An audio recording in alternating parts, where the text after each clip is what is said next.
সাত সকালে কেঁপে উঠল কলকাতা। ভূমিকম্পের উৎসস্থল নেপাল, দক্ষিণবঙ্গ তো বটেই, কম্পন টের পাওয়া গেল উত্তরবঙ্গেও। এখনো পর্যন্ত পাওয়া খবর অনুযায়ী ভূমিকম্পে তিব্বতে 32 জনের মৃত্যু হয়েছে।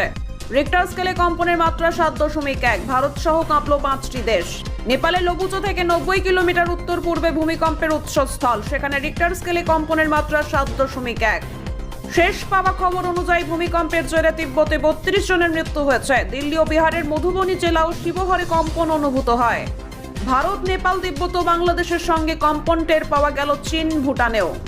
চীনের রিক্টার স্কেলে কম্পনের মাত্রা 7.1। শহরের একাধিক জায়গায় প্রায় 1 মিনিট ধরে কম্পন অনুভূত হয়।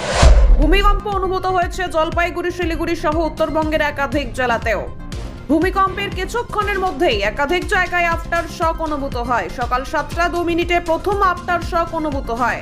ঠিক সেই সময় কম্পনের মাত্রা ছিল 4.7। এরপরে আরও 3বার আফটার শক অনুভূত হয়।